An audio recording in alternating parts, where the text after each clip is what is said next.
오늘 여기에 31절의 시작이 우리말로는 그리하여, 영어로는 then이라는 말이 시작되어져요. 앞에 무슨 사건이 있겠죠? 무슨 내용이 있겠죠? 이 본문의 성경을 보면 그리하여 앞에 무언가가 있다 이 말이에요. 앞에 뭔가가 있고 그러고 난 다음에 그리하여라고 되어져 있습니다.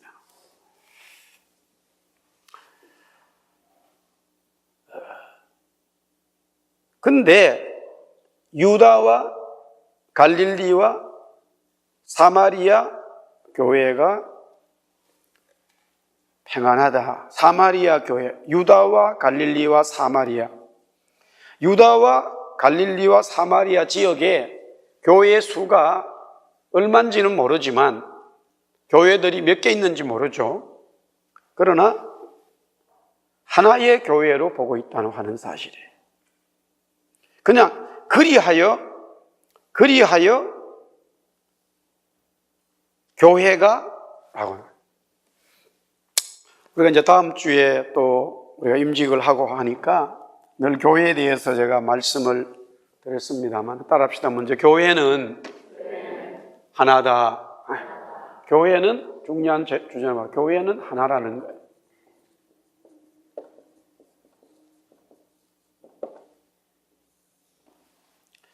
교회는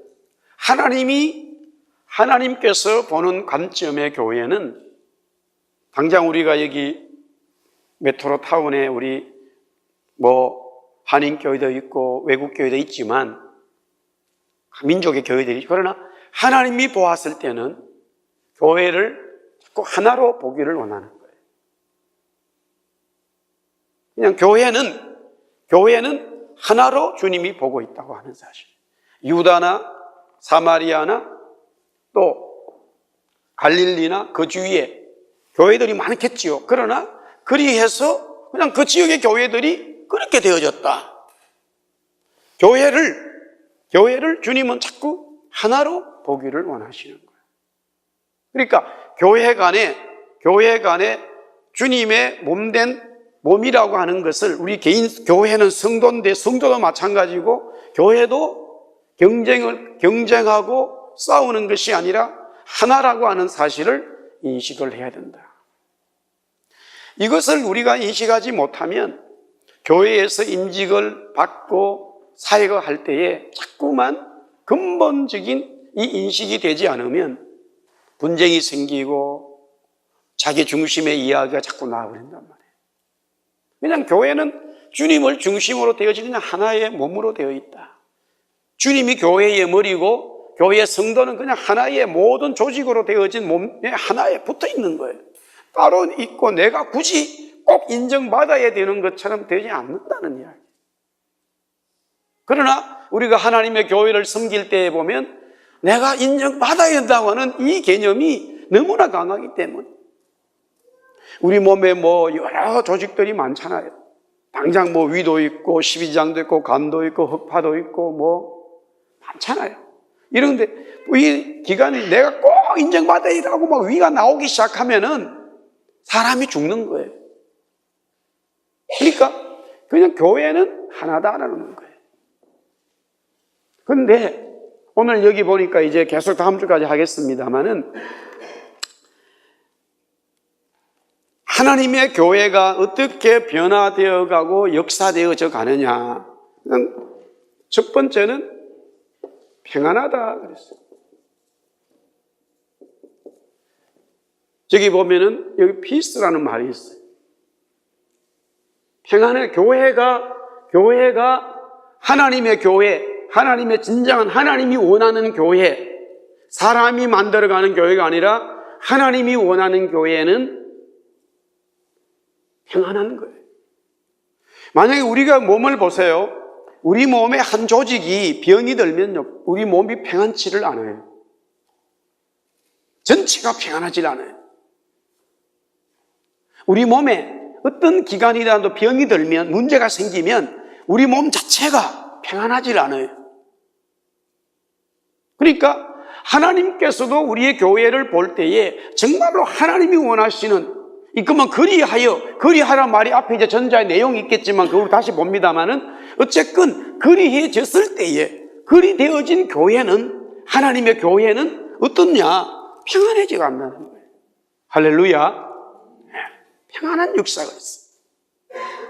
물론 영적 전쟁은 하지만 하나님이 본질로 그 전쟁을 통해서 주시는 우리 하나님의 교회의 은혜는 뭐냐면 평안한 은혜를 주시는 거예요. 평안한 은혜를 주시는 거예요. 심지어 엄청난 파도를 치는 그런 환난 속에서도 교회는 평안하다는 거예요. 믿으시기 바랍니다. 네. 하나님이 원하시는 교회의 모습. 그 다음에 두 번째로는 우리말로 그대로 쓰면 든든히 서간다. 든든히 서가고. 두 번째예요. 이것은 이루어져 스트렝스라는 말이죠. 강해진다는 거예요. 평안하면서 굉장히 교회가 강력해진다는 거예요. 평안하면, 보세요. 교회가 평안하면 나태해질 수 있는 요소가 있어요. 평안하다 보면 어떤 도전의식이 없을 수도 있는데 평안함과 동시에 교회는 강력한 힘이 생기는 거예요. 강력하게 서가는 거예요. 하나님이 원하시는 교회의 모습이에요. 할렐루야. 그 다음에 세 번째는 영어 성경에는 순서가 조금씩 다릅니다만은 그냥 우리말로 그냥 가보겠어요. 주를 경외한다. 여기 경외라는 말은 우리말로 경외인데 영어는 fear라는 말을 자꾸 씁니다만 완전한 번역 아니에요. 이 경외라는 말은 주님을 사랑한다는 것인데 이 사랑이라는 것이 하나님의 공의 속에 있는 거예요. 공의. 이게 무슨 말이냐면은 요사이 다는 아니지만은 우리 자녀들이 아버지를 대해서 경외하는 게 별로 없어요. 우리 여기 그래도 뭐 금요일에 나온 우리 청년들은 아닌 것 같은데, 청년 여기 아니고 교회 안 온 애들은 대부분 그런 것 같고 여기 온 애들은 그래도 그러진 않은 것 같아요. 부모님을 경외하는 게 별로 없어요. 여러분들이 부모님을 인정하지 않는 건 아니지만 부모님을 경외하지 않아요. 한 가지 이제 여러 가지 내가 좀 가르쳐 줄게요. 나도 지금 이래도 딸도 있고 아들도 있다고. 그런데 딸이 남자를 만나고 아들이 여자를 만나 부모한테 허락 안 받아. 부모한테 허락을 받지를 않아요. 이쪽 보고 안 해. 이쪽에 얘기해야 돼요. 지금 뭔 얘기 하는지를 몰라요, 얘들은요. 모른다니까, 이거 지금. 심각한 거예요. 여러분들 잘 들으라니까? 내가 좋아 만나는 거예요. 여러분들 부모님 인정 안 하는 거예요, 그거.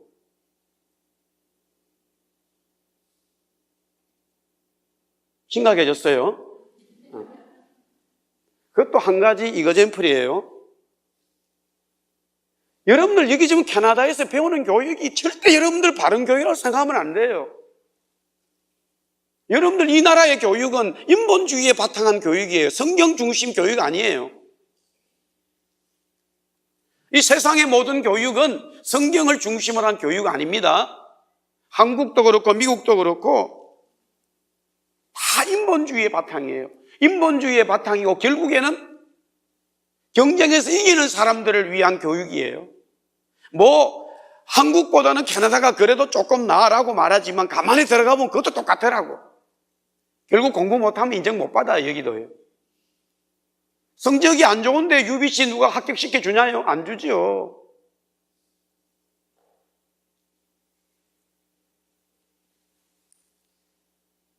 직장을 가졌다.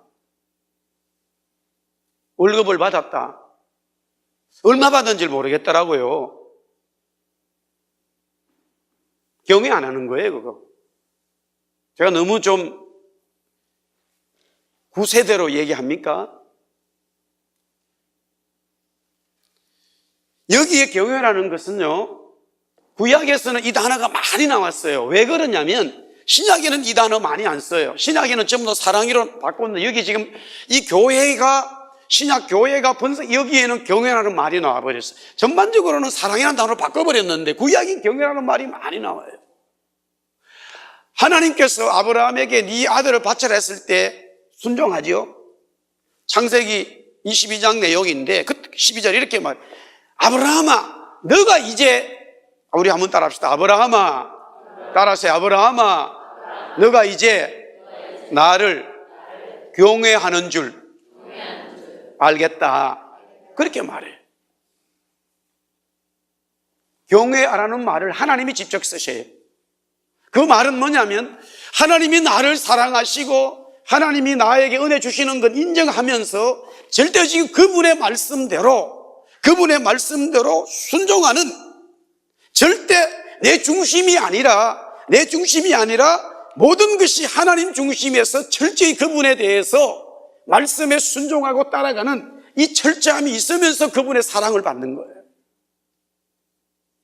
부모에 대한 사랑은 받으면서 부모님이 원하는 어떤 그런 삶의 모습을 따라가지 않아. 젊은 세대가 지금. 그거는 부모님을 사랑이라는 단어를 쓸 수 있지만은 경외라는 단어를 쓸 수가 없어요.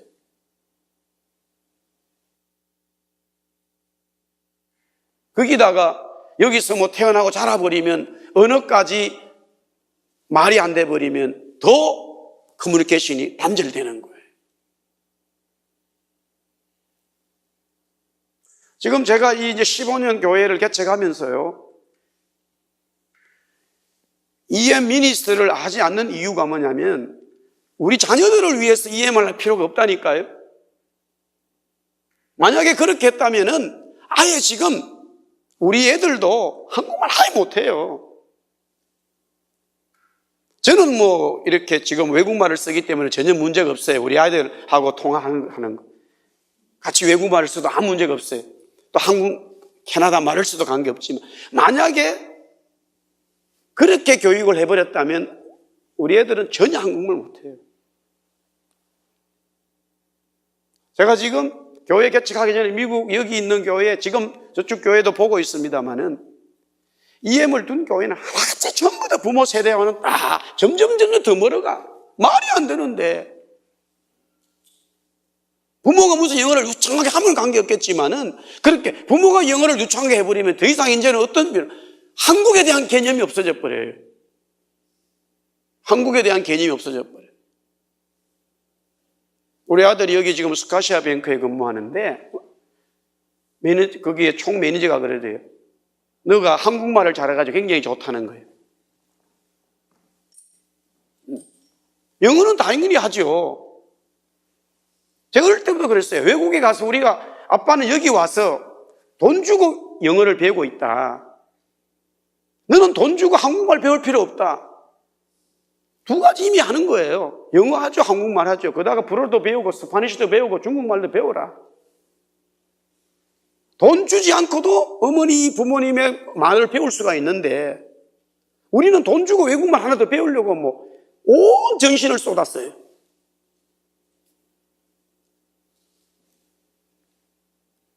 학교만 가면은 초등학교 때부터 대학교 학교만 가면은 월요일부터 금요일까지 9시부터 3시까지 계속 영어를 써. 그래서 내가 그랬죠. 우리 애들한테도. 아빠도 지금 목회 안 하고 학교 가면 한 6개월만 지나면 너만큼 영어 한다 이놈아.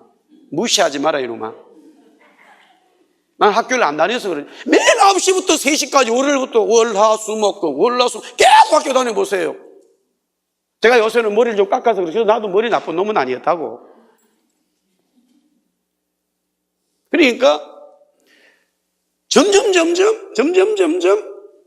영적으로도 그렇고 실제적인 부모와의 관계에서도 경외라는 게 뭔지를 몰라요. 지금 우리 교인들로 사실은 이 단어를 실제적으로 잘 깨닫죠. 지금 점점 마지막 때로 가면서 성도들이 하나님을 경외한다는 이 단어의 개념이 교회 속에 자꾸 희석돼 가고 있어요. 점점 더 희석돼 가고 있어요. 하나님은 오늘도 여기 보세요. 유다와 사마리아와 갈릴리에 교회의 숫자가 교인이 몇 명이라는 거기에는 자체를 중심을 두진 않아요. 이제 물론 저기 보면 마지막에 이제 수가 더 많아졌다는 것은 이제 부엉이지만 하나님의 교회는 하나님을 경외하는 교회가 되어야 된다는 거예요. 하나님을 경외한다는 것은 그 말씀에 하나님 말씀을 철저히 지켜나가면서 그분이 주시는 사랑과 은혜를 받아먹는 교회를 말하는 거예요. 그런 관계예요. 부모와 자녀 간의 관계도 지금 여기는 우리가 이민교회에서 이 땅에서의 문제뿐만이 아니에요. 지금 한국 자체도 다 마찬가지예요. 다 마찬가지예요. 부모와 자녀 간에서 정말로 자녀들이 부모를, 학교의 학생들이 선생님을, 국민이 지도자를 경외하는 마음이 없어져 버렸다니까요. 그러니까 막 칼로 막 또 이렇게 이런 일이 벌어지는 거예요. 미국 대사를 칼로 막 찔러버렸단 말이에요. 창피한 일이에요, 대한민국. 정말로 창피한 일입니다. 내 이야기가 옳다고 하더라도요, 방법 자체가 이미 아닌 거예요. 그 모든 것들에 대한 이야기가 뭐냐면 하나님을 경외하는 게 전부 다 교회의 예배나 모든 순서나 임직회나 그다음에 일들을 해서 내 중심에 가기 때문에 하나님을 경외하는, 그러나 정말로 하나님께서 역사하시고 하나님께서 은혜 주시고 평안을 주시고 하나님이 원하시는 교회는 주님을 경외하는 교회. 우리 한번 따라 합시다. 하나님을 경외하자. 네. 그 다음에 네 번째로는 성령, 오늘 여기 보니까 성령의 위로로 진행한다. 뭐 이거 한마디 성령의 위로라 그랬는데 성령의 위로로 진행. 이 말은 하나님의 교회, 주님이 복 주시는 교회는 성령님이 역사한다는 말이죠. 성령이 역사하는 교회. 교회는 하나님을 경외하니까 하나님께서 그 교회의 성령으로 역사를 해 주신다는 거예요.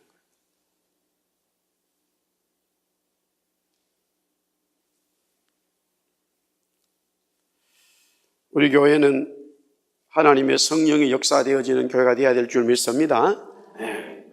우리가 자꾸 그 중심에서 벗어나면 안 돼. 하여튼 우리는 육신의 소욕들이 있기 때문에 하나님이 은혜 주셔도 은혜 주신 것에 대해서는 감사보다는 현실에서 내 육신의 소욕과 또 이 불평이 더 주인으로 나타나 버리기 때문에 바울의 고백으로 빌린다면은 철저히 십자가에 그 부분을 죽여야 된다는 거죠.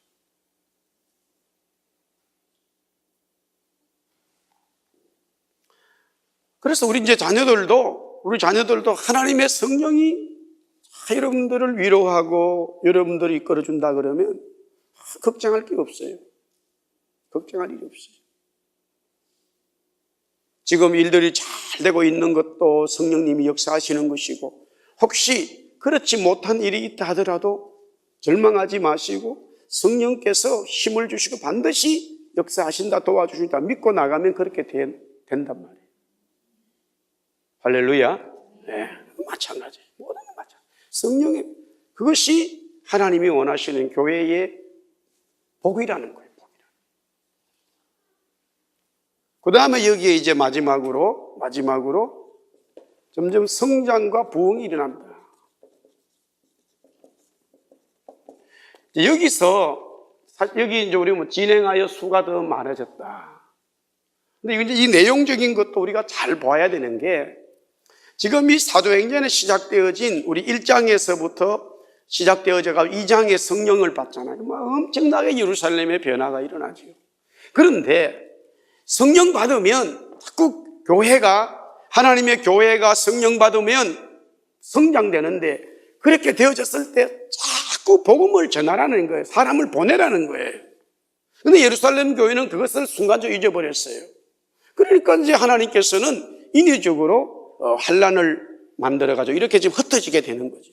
그러니까 교회가 교회가 숫자라 그것이 성장이든 부흥이든 하나님의 교회의 영적으로 자라고 부흥이 일어나면 반드시 그 역할을, 그 은혜를 가지고 물질이든 사람이든 복음을 전하는 데 써서 사람을 보내고 물질을 통해서 보내주어서 다른 곳에 복음이 듣지 못하는 곳에 교회가 그 사람들을 보내줘야 되는 거예요.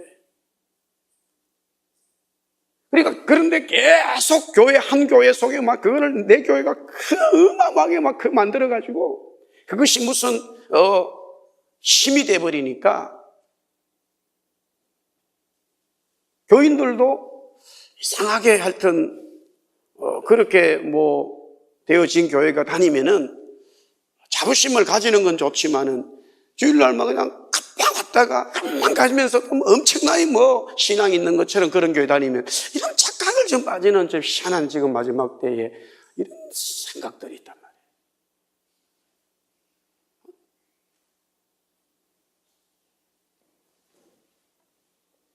말이에요. 교인들 늘 저는 말씀을 보면서 교인들보다는 목회자들이 먼저 정확한 성경의 말씀에 선포를 하지 못했죠. 자기들의 사심이 들어가고 욕심이 들어가 버리면 이 성경을 제대로 보질 않는 거예요. 다 자기 맞게끔 해석해 버리니까 이런 현상들이 벌어진 거지.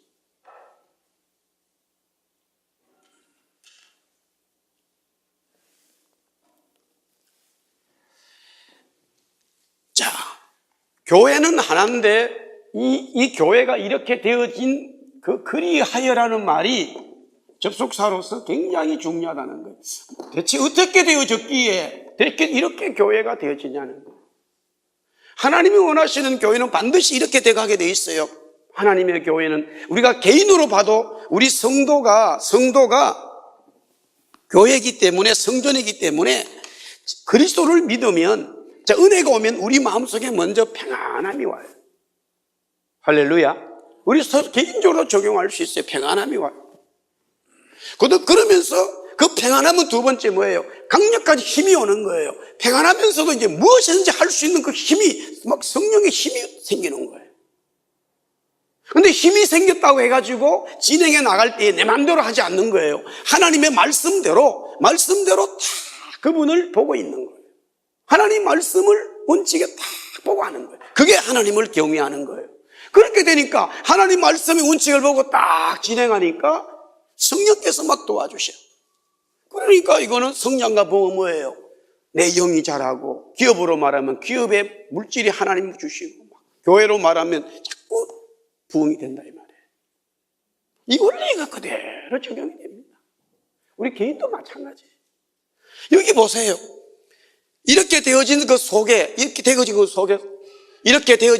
우리가 한 게 뭐 있어요? 내가 무슨 인류대학을 나와야 됩니까? 삼성 가문의 아들로 태어나야 돼. 아무도 없다니까. 하나님의 교회는 다 성령께서 사시는 거예요. 우리의 출신이 아무도 얘기하고 있지 않아요. 전부 다 세상의 스펙이란 말이에요. 세상의 스펙. 성경을 보면 볼수록 세상에서 말하고 있는 스펙은 성경은 얘기를 하고 있잖아요. 오히려 그래 할 때에 하나님이 하지 말라는 거예요. 오히려 세상에서 인정하는 사람들처럼 되어져 있는 그 사람들에게는 하나님 그렇게 하지 말라는 거예요.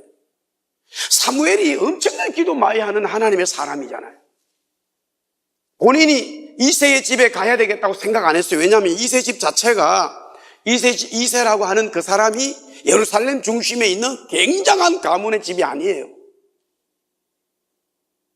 자기가 이새를 택한 게 아니죠. 하나님께서 사무엘 보고 이새의 집을 딱 택하니까 순간적으로 아이고 하나님, 그 시골 집에 제가 간다 그러면 그 시골 동네 이새뿐만이 아니라 그 동네 사람들이 어떻게 해서 왔냐고 막 야단을 건데 핑계를 뭐라고 대냐고 말이에요. 어떻게 말해야 되나? 당연하지요. 왜냐하면 예루살렘에 있는 엄청난 가문, 굉장히 인정받는 집에 간다 그러면 괜찮아요. 괜찮습니다. 그건 괜찮은 일이라. 그런데 이새라고 하는 사람 자체가 별로 이렇게 중요한 사람이 아니거든.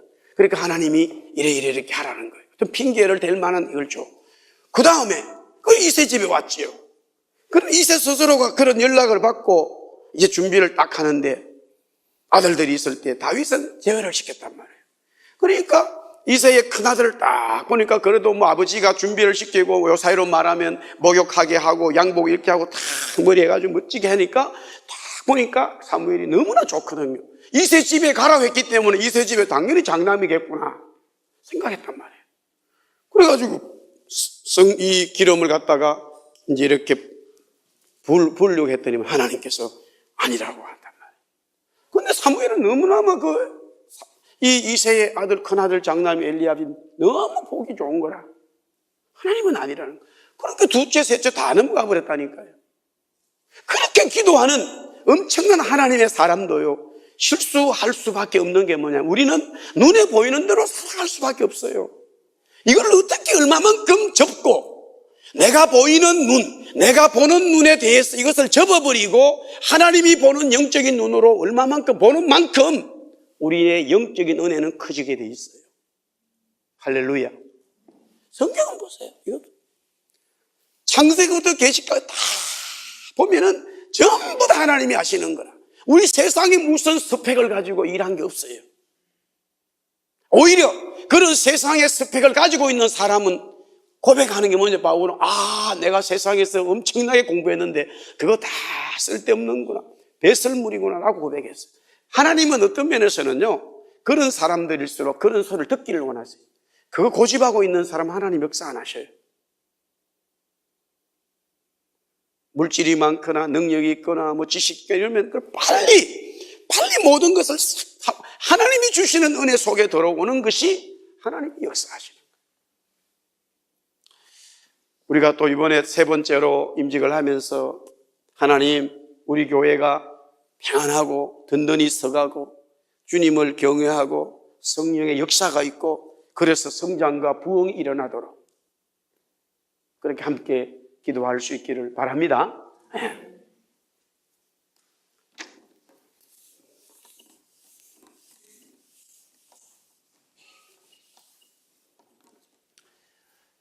지난번에 이제 제가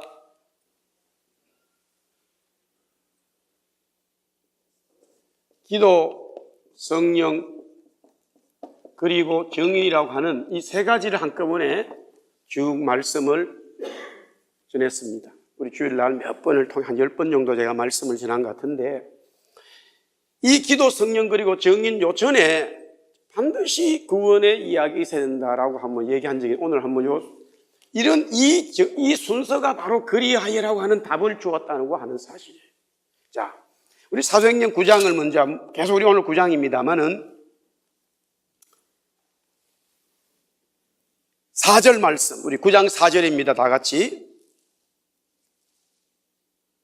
9장 4절 5절 다 같이 9장 4절로 시작. 땅에 엎드려져 들음에 소리가 있어 이르시되 사울아 사울아 네가 어찌하여 나를 박해하느냐 하시거늘 대답하되 주여 누구시뇨이까 이르시되 나는 네가 박해하는 예수라. 지금 사도행전 9장은 교회가 어마어마하게 이제 하나님이 원하시는 교회로 가고 있구나라는 것을 오늘 우리가 말씀을 보았는데, 그 이전에 9장의 시작이 바울이 예수 믿고 정인되어지는 내용을 기록하고 있는데, 여기에 첫 번째가 바울이 바로 구원의 은혜를 경험한다는 거예요. 첫 번째, 구원은 예수님을 만나는 거예요. 따라합시다. 구원은 예수님을 만나는 것이다. 그 예수님을 만난다는 개념이 구원자로 인식하는 거예요. 성경을 어떤 종교하는 사람들이나 또 지식인들이 많이 보는데, 그들은 하나같이 성경의 예수님을 구원자로 얘기를 하지 않아요. 성인으로 봐요. 성인으로. 굉장히 엄청난 일을 했던 성인으로 보지 구원자로 인식하지 않아요.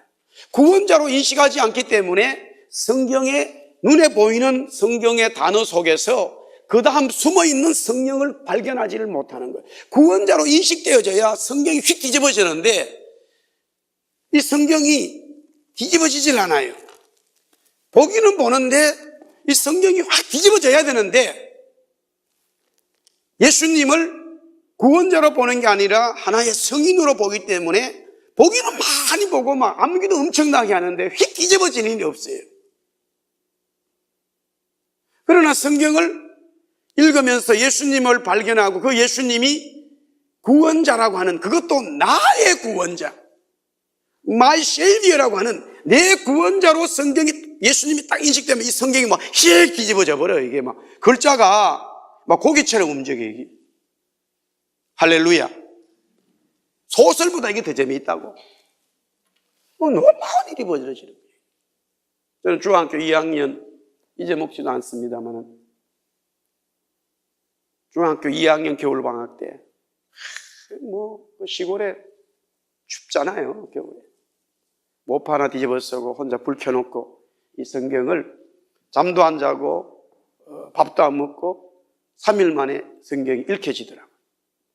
여름에 은혜를 받고 막 계속적으로 하나님이 그렇게 은혜 주시는데 막 겨울이 돼가지고 이 성경을 창세기부터 어느 날 읽고 싶은 마음이 생겨. 방학 때 추운 날. 그래 강대상 앞에 혼자 모포를 탁 뒤집어 쓰고. 왜 그렇게 됐냐면 우리 집이면 교회였거든요. 바로 옆에 이제 교회 건물이 옛날 교회 건물이었는데 거기 쫓겨나가지고 갈 데 없어서 우리가 걸로 이사를 왔어요. 그래가지고 이제 기억에 그 볏짚을 갖다가 얻어와가지고 깔아놓고 거기 있으나 본당에 있으나 똑같아요. 이쪽, 그런데 교회 건물은 똑같지만 이쪽은 사용을 안 하니까 여기서 잠자면 은혜가 없을 것 같아가지고 차라리 교회 가자 이렇게 된 거예요. 그래서 이제 5일 장 났을 때에 학교를 갔다 오면서 교복 입고 교회 그 정문으로 들어가면 나를 모르는 사람은 목사님 아들인 줄 알아요. 전도사, 그때 이제 전도사님이 계셨는데 전도사님 아들인 줄 알아. 교회로 가니까. 근데 우리 아버지는 술꾼이었거든요. 술꾼이 그래도 교회를 살았으니 그것도 놀라운 일이야. 난 지금 생각하면 모든 게 희한한 것 같아요. 그래, 문경 그 군에서 최고의 술꾼이 교회에 살았으니까 그런 역사가 또 어디 있겠어요. 그래서 저보고 깨달은 게 뭐냐면, 교회에 사는 사람은 두 가지 술 중에 하나는 먹게 되는구나. 세상 술을 먹든지 성경 술을 먹든지 할 때 둘 중에 하나다 하는 걸 깨달았어요. 우리 아버지는 세상 술을 먹었고 나는 성경 술을 먹었어. 왜 이 성경을 읽는데 얼마나 성경이 막 엄청 추운데 교회 문을 열고 화장실을 가려고 그러면 옛날 화장실이니까 한참 멀어요. 그 재래식이잖아요. 밤에는 안 보이니까 어쩔 수 없이 빨리 갔다 와야 되지만 낮에 계속 시간이 돼. 낮에는 가면서 읽었어요. 이래 너무 재미있어가지고 소변 보면서 읽었다니까. 밥은 안 먹었으니까요. 지금 그래 목사가 돼가지고 그래 할래도 안 돼. 이게 지금 화장실 가가지고 성경 보는 게 잘 없어. 목사가 됐는데 지금도 그때 너무너무 기억이, 하나님 그때처럼 좀 해주시면 안 됩니까? 왜 자꾸 이런 기도가 나와요? 중학교 2학년 때라니까. 여러분들 나이 때는 성경이 얼마나 단지. 그때부터 성경 대에서는 날길 사람이 대한민국 같은 학년에 없었어요. 대한민국에서는, 우리 교단에서는 없었어요. 저희 교단에서는. 성경이 이게 얼마나 단지. 우리 아내도 그때 교회 안 다녔어요. 제가 전도하니까 혼자 다니시오 뭐 이런 식으로 하고. 예수님이 구원자로 들어와야 돼요. 사랑하는 성도 여러분, 우리 학생들, 청년들, 여기서 우리가 살면서요, 밥을 3끼 먹을 수도 있고 2끼 먹을 수도 있고 좀 잘 안 돼서 1끼 먹을 수도 있고요. 좋습니다. 그러나 정말 우리가 감사하고 기쁜 것은요, 예수님을 여러분이 구원자로 인식됐다면 최고의 은혜를 받은 거예요. 최고의 시민권을 가진 거예요. 하늘의 시민권을 가졌기 때문에. 할렐루야. 절망하지 마십시오. 실망하지 마세요. 우리가 하늘의 시민권을 가지고 있으면 그것이 최고의 은혜라 이 말이에요. 최고의 은혜라.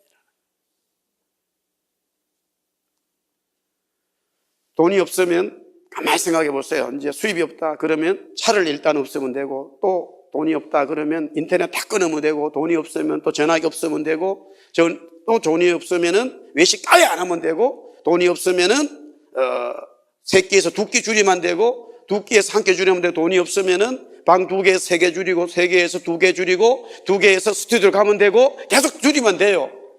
우린 그렇게 살았어요. 걱정 하나도 없다니까요. 그래도 쌀 없으면은 제가 한 가지 방법을 알려줄게요. 우리 교회 여기 화요일인가 아침에 있으면은 여기 있으면 식량을 줍니다. 우리 안에도 줄 섰어요. 아무 걱정 없어요. 하나님이 물질 주시면 그것만큼 써서 하면 돼요. 전하게 쓰면 돼.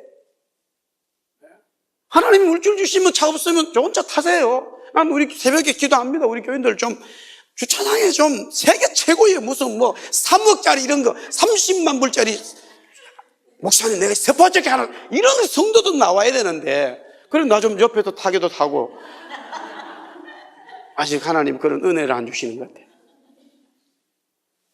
물질을요 우리가 나쁘게 생각하면 안 돼요. 교만해서도 안 되지만 물질 때문에 물질을 부정적으로 봐도 안 돼요. 할렐루야. 하나님이 주시는 대로 하면 되는 거예요. 문제는 뭐냐면 그리스도를 구원자로 만나는 이 바울이 변화되어져 가지고요 지금 그리하여 이 바울의 얘기였다니까요. 그런데 바울 때문에 교회 전체를 그렇게 보는 거예요. 하나님은 바울의 얘기를 지금 계속 하고 있어요. 이 바울이 예수님을 구원자로 만나는 거예요. 반드시 우리 인생에서 첫 번째는 구원자 그리스도를 만나야 된다. 당연히 두 번째는 구원받은 사람은 기도하게 되죠. 기도받으면 세 번째는 성령 받고 성령 받으면 네 번째로 증인이 된다. 요 얘기는 2, 3, 4는 제가 계속해서 지금 한 2달 이상 얘기를 했던 거예요. 그러나 기도하는 하나님의 사람이 되기 전에는 반드시 구원을 받아야 하나님의 사람으로 기도가 나오고 하나님의 사람으로 기도 나오면 성령을 받게 되고 성령 받으면 하나님의 증인 되게 돼 있어요. 지금 바울의 고백이 여기 9장에 딱 나와 있죠. 자,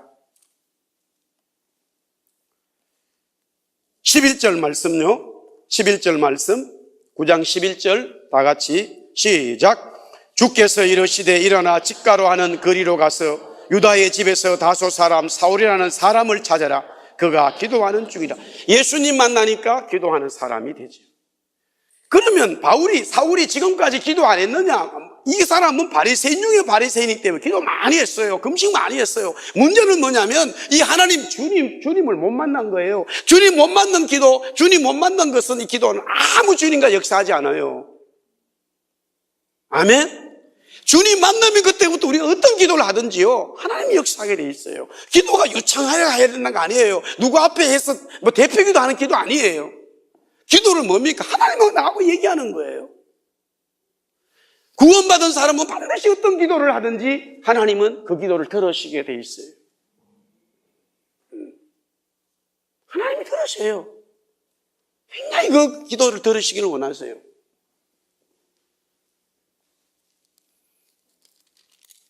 자, 17절 말씀요. 계속해서 9장 17절 시작. 아나니아가 떠나 그 집에 들어가서 그에게 안수하여 이르되 형제 사울아 주곧 네가 오는 길에서 나타나셨던 예수께서 나를 보내어 너로 다시 보게 하시고 성령으로 충만하게 하신다 그랬습니다. 그래서 18절 기도하니까 18절에 보니까 비늘 같은 것이 벗어지고 다시 보게 되었다. 바울은 세 번째로 성령을 받게 되죠. 자, 성령 받으니까 네 번째는 그리스도의 증인, 위트니스가 되게 된다는 말이에요. 15절 말씀요. 15절. 지금 이것은 증인으로 부르시는 하나님의 계획이 있음을 얘기하고 있어요. 15절 시작. 주께서 이르시되 가라. 이 사람은 내 이름을 이방인과 임금들과 이스라엘 자손들에게 전하기 위하여 택한 나의 그릇이라. 이미 하나님이 그렇게 위트니스로 쓰시고자 하시는 거죠. 그래서 20절 말씀 보세요. 20절 다 같이 시작. 즉시로 각 해당에서 예수가 하나님의 아들이심을 전파하니 바로 바울이 증인의 역할을 하게 되는 거예요. 자, 그 다음에 5번째입니다. 이 정인으로 사는데 5번째는 반드시 핍박, 박해가 있다. 정인으로 사는데, 그리스도의 정인으로 살기 시작하는데 어떤 일이 벌어지느냐? 핍박과 박해와 어려움이 온다는 거예요. 여기서 핍박과 박해라는 단어 속에도 이미 평안이라는 단어가 있다는 걸 알으셔야 돼요. 그러니까 교회가 평안하다, 내가 그리스도 만나니까 평안하다, 그런데 복음을 전하지 않느냐? 아니에요. 복음을 전하면서 박해를 받고 핍박이 있지만 내 영은 평안하다는 거예요. 할렐루야. 근데 이게 핍박이 있는 거예요. 여기 한번 보세요. 23절요. 23절 다 같이 봅니다. 시작. 여러 날이 지남에 유대인들이 사울을 죽이기로 공모하더니, 그 다음에 24절 시작. 그 계교가 사울에게 알려지니라. 그들이 그를 죽이려고 밤낮으로 성문까지 지키거늘 그의 제자들이 밤에 사울을 광주리에 담아 성벽에서 달아 내리리라. 일명 우리 36개 도망갔다 이 말이에요. 박해가 있다 이 말이에요. 내가 예수님의 정인으로 살아가는데도 불구하고 나에게 어려움과 삶의 핍박이 올 수 있다. 어디까지 오느냐? 나를 죽이고자 하는 데까지 온다는 거예요. 근데 지금 다시 보세요. 지금 한국 우리 전체적으로 교회가 이 부분이 첫 번째 구원에 대한 이 부분이 강조를 지금 많이 하지 않아요. 그러니까 구원파가 생겨버린 거예요. 구원파가 생겨버렸어요. 우리 교회에서 정말로 예수님 때문에 내가 구원받습니다, 이거 막 기가 딸도록 들어야 돼요. 그러면 구원받기 위해서는 반드시 따라야 되는 게 뭔데요? 우리는 죄인이라는 거예요. 이 구원을 얘기하자 그러면 반드시 나오는 게 죄인이라는 거예요. 이 소리를 너무나 듣기 싫어한다니까 오늘날 사람들은. 왜 그러냐? 가만히 보니까 여러 이유가 있는데, 우리 애들, 학생들도 보면요, 제가 한국에 청년사회 가고 이렇게 보면 또 집회 나가면 애들 막 기도해 주는데, 아이들이요 너무 경쟁이 많다 보니까요, 경쟁이 많다 보니까 학교에서도 그렇고 집에서도 그렇고 부모님도 너는 안 되라고 이렇게 인식되는 애들은요, 인생 거의 계획이 없어요. 일명 우리가 말하는 무슨 스카이, 사실 스카이는 하늘로 가는 건데 구원받는 얘기인데 한국은 스카이를 그렇게 말하더라고. 스카이 대학을 가야 된다 이거야. 그거 못 가는 애들은 별로 인간 취급 안 한단 말이에요. 그럼 내가 그렇게 못 되면 굉장히 자괴감을 많이 가져요, 아이들이. 그런데 그래가지고 또 교회라도 그래도 오면은 좀 그런데 교회 오자마자 너도 죄인이야, 너도 못하면 이렇게 하니까 막 더 열받아가지고 집 수련회만 가면은 막 죄인이라 그러니까 더 애들이 열받는 거예요. 안 그래도 학교 가고 집에 와서도 안 된다고 이런 소리 너무 많이 들어가지고, 그러다 보니까 한국교회에 어떤 설교가 자꾸 나오냐면은 이 구원과 죄인의 얘기를 빼버리고 나니까 굉장히 긍정적인 이야기는 많이 한단 말이에요. 너도 할 수 있다는 거라고, 너도 이런 얘기 상당히 좋은 얘기예요. 우리가 외면할 필요는 없어요. 굉장히 막 그런 실망되어진 사람들에게 그 희망을 불어넣어주는 이야기는 많은데, 제가 분명히 말씀드리게 정확하게 영적으로는요, 영은 우리의 영은 하나도 변화가 안 돼요. 정확하게 말하면, 정확하게 말할 때 우리 속에 있는 영은요, 그런 소리 100번, 1000번, 10,000번 들어가지고요, 내가 전혀 서울에 있는 대학도 못 가는 학생이 그런 소리도 없고 변화돼가지고 그러니까 막 희망이고 비전을 주니까 그 얘기도 없고 공부해가지고 머리 싸매고 이래가지고 그래 나도 할 수 있다 이래가지고 고려대학을 들어갔다 막 엄청나게 신문에 나오겠죠. 그렇다 하더라도 그 아이는 영적으로 변화된 건 아무것도 없다니까요. 우리 한국계 영적 큰 문제가 바로 여기 있어요. 어른들도 보세요. 막 너무 직장생활이라든가 이런 게 막 경쟁이 심하기 때문에요. 교회 오면은 희망을 불어넣어주고 긍정적인 거 막 굉장히 그런 얘기 많아가지고 기분이 굉장히 좋아요. 그러나 엄격하게 영적으로 보면 그렇다고 하더라도 영은 여러분과 저 속에 있는 영은 아무 변화가 안 돼요. 영은 죽은 영이에요, 그냥. 그러면 뭐가 변화된 것처럼 막 기분이 좋았냐? 우리의 혼, 정신이 마인드예요. 우리가 육이 있고 혼이 있고 영이 있는데, 혼은, 정신은 굉장히 긍정적이고, 보세요. 아무리 예수를 안 믿어고요. 그래도 막 드라마 예를 들어서 막 전부 다 이 드라마의 영화 배우들은 찍을 때 막 타셔가지고 막 물 여기다 집어넣고 이래가지고 울고 이러거든요. 근데 그거를 딱 붙여놓으면은 하나의 드라마를 만들어 놓으면 전혀 모르는 우리 시청자들 보면서 막 눈물을 막 흘린다고요. 왜 그거를 참 한 번 사진 찍을 때 막 또 하고 감독이 또 하라 그래고 이래가지고 하는데 어째 눈물이 계속 나오겠냐고요. 이래가지고 다시 막 이래가지고 감정 놓고 큐 하면 해가지고 그걸 다 붙인단 말이에요. 그래서 시청자들은 볼 때 드라마를 보거나 영화를 보면 하나의 작품을 쫙 보니까 그게 빠져가지고 막 국제시장 볼 때 막 눈물이 나고 막 울고 그런단 말이에요. 그럴 때에서 영이 우는 건 아니라니까. 우리 속에 있는 혼이 영향을 받은 거지 영은 아무 변화가 없어요. 우리 아이들은 이제 뭔 소리 하는지를 몰라가지고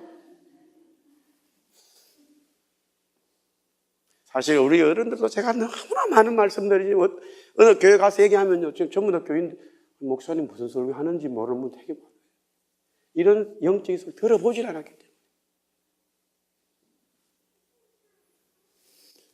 그러나 성경에서 말하는 죄인이라고 너는 죄인이야 너는 하나님 앞에 올 수 없어라고 하는 거 굉장히 우리가 기분 나쁘고요. 우리가 죽는 것처럼 생각되지만 성경에서 영적으로 말씀에서 그렇게 말을 그래요. 주님 나는 죄인입니다. I am sinner라고 딱 고백하게 되어지면 그리스도 주님이 역사할 때 우리 영이 변화된다 이 말이에요. 우리 영이 변화돼 버려요. 우리 영이 변화되면 그때는 완전히 세상에 다른 세계로 들어가 버려요. 할렐루야. 그래서 성경에서 말하는 죄인이라는 소리를 우리가 기쁨으로 받아들여야 돼. 그러되면은 구원을 받고 구원받은 사람이 기도하게 되고 기도하니까 성령 받고 성령 받으면 정인이 되는데 정인된 사람에게 핍박과 박해가 온다 이 말이에요. 그러니까 오늘날 또 교회에서는 이 부분을 갖다가 얘기를 해요. 이런 얘기만 오면 다 지금 핍박 박해 이야기를 거의 안 하는 거예요. 이렇게 되어지면 오히려 신앙생활을 못하는 것으로 인식해버려요. 기업을 내가지고 박해가 오고 힘이 들어서 막 기업이 잘 안 되면은 내가 기도를 잘 못해서 그런가 뭐 믿음이 작아서 그러나 너무 자괴감들이. 또 우리 예수 믿으면 우리 아이들이 막 잘 돼야 되는데 오히려 안 돼버리고 막 어려운 일이 되어버리고 더 막 이런 것들이 진짜 그리스도가 구세주로 믿어지고 하나님의 정인으로 내가 살기로 작정하고 그렇게 복음을 외치기 시작하면 마귀는 엄청나게 민감하기 때문에 그 부분에서요 이 사람과 관계되어지는 아주 가까이 있는 것부터 완전히 이게 바꿔버려요. 그래서 못하게 하는, 정인으로 못하게 하는 거예요. 그러나 정말로 정인된 사람은 이런 박해를 받더라도 포기하지 않죠. 할렐루야. 그러면 어떻게 해야 되느냐? 이 핍박 다음에 6번째는 코이온이나 교제인데요. 이런 어려움을 당하고 영적으로 박해를 받을 때에 성도 간에 정말로 구원받은 사람들끼리 위로해주고 구원받은 사람들끼리 하나님 안에서 교제를 나누어야 되는 거예요. 오늘 여기 성경 봅시다. 27절 보세요. 26절, 27절 시작. 사울이 예루살렘에 가서 제자들을 사귀고자 하나 다 두려워하여 그가 그 제자됨을 믿지 아니하니 바나바가 데리고 사도들에 가서 그가 길에서 어떻게 주를 보았는지와 주께서 그에게 말씀하신 일과 다메섹에서 예수의 이름으로 담대히 말하였느니를 전하니라. 그래서 28절에 보니까 사울이 제자들과 함께 있어 예루살렘에 출입하며 라고 되어 있어요. 예수님이 제 말씀을 정리하겠습니다. 왜 예수님이 자기 어머니와 동생들이 왔을 때 언제 내 어머니요 내 형제들이냐라고 말해요. 하나님의 뜻으로 행하는 자들이 내 어머니요 내 형제라. 영적으로 우리가 정말로 하나님의 사람으로 성장되어지고 부흥되어지는데 여러 걸림돌이 있어요. 걸림돌이 어떤 사람은 성격도 있고 물질도 있고 배움도 있지만 그 중에 또 하나는 뭐냐면 혈연이에요. 혈연. 여러분과 저의 육신적인 혈연이 여러분의 신앙을 막고 있다고 하는 사실을 잊지 마십시오.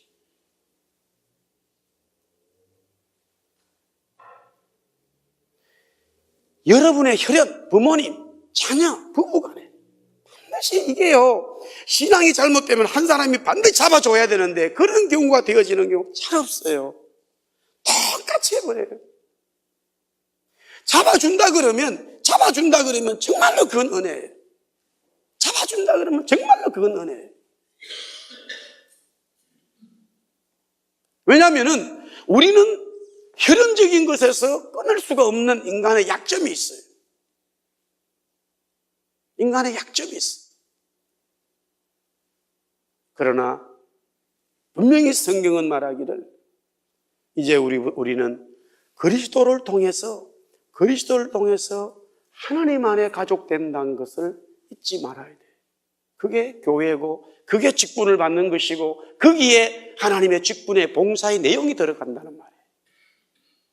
할렐루야. 그래서 바나바가 바울이 예수 믿고 구원받은 것에 대해 사람들이 인정 안 하기 때문에 교제할 수 없단 말이에요. 이런 핍박과 박해를 받으면서도 또 예수 믿는 사람들도 이 바울을 인정하지 않으니까 바나바가 중간에서 다 그렇게 인식되도록 역할을 감당해 주는 거예요. 그래서 지금 바울은 굉장히 핍박과 박해를 받지만은 진정한 위로와 힘을 어디서 얻냐면은 진짜 성도 간의 교제 안에서 얻는 거예요. 여기까지가 오늘 9장에 요렇게 되어진 교제가 그리하여 이렇게 이제 말이 연결되는 거예요. 구원과 기도와 성령과 정인, 그 다음에 핍박과 교제가 있는 이 바울을 소개하고 나면서 그리하여 개인 한 사람을 얘기해 놓고는 그리하여 교회 전체를 얘기하는 거예요. 바울이 개인 한 사람이지만 하나님의 관점은 교회를 보고 있다고 하는 사실이에요. 내 한 사람으로 인하여 얼마나 많은 열방과 민족이 변화되어지고 하나님의 구원의 역사를 이룰 수 있다고 하는 사실을 여기 또 깨우치고 있어요.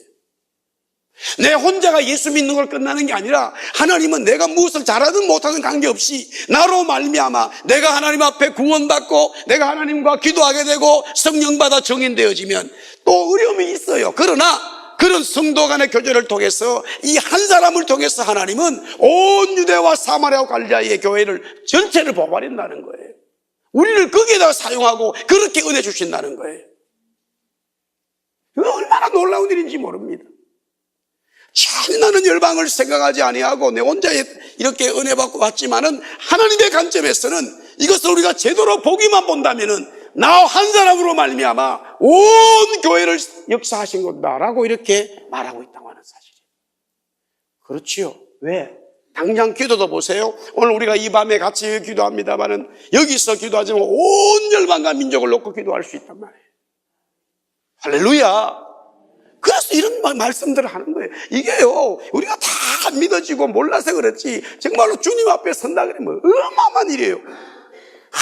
사랑하는 종아 너가 막 이렇게 기도했다 보면 아닌 것 같거든요. 다 잊어먹었단 말이에요. 그런데 예수님께서 베드로야 부르더니만은 장현철이 1990 몇 년도 5월 7일 날 그 아파트 지하에서 기도하는 그 비디오 좀 틀어놔봐라 이러면 딱 보면 뭐 나는 잊어먹었단 말이에요. 근데 보니까 막 그 북한을 놓고 막 기도하는 게 나와. 예를 들면 다 잊어먹었는데 그러니까 뭐예요? 온 열방이 나로 말미암아 온 열방이 하나님의 교회가 든든히 서가고 있다라고 하는 말씀이에요. 우리가 이런 영적인 눈이 떠여져야지 하늘에 대한 개념이 들어오지 그렇지 않으면 이런 말씀들이 들어올 수 없어요. 오늘 이 밤에도 우리는 주님 앞에 기도하길 원합니다. 우리 한번 옆 사람, 앞 사람 인사하겠습니다. 주님이 함께 하십니다. 한번 인사하세요. 네.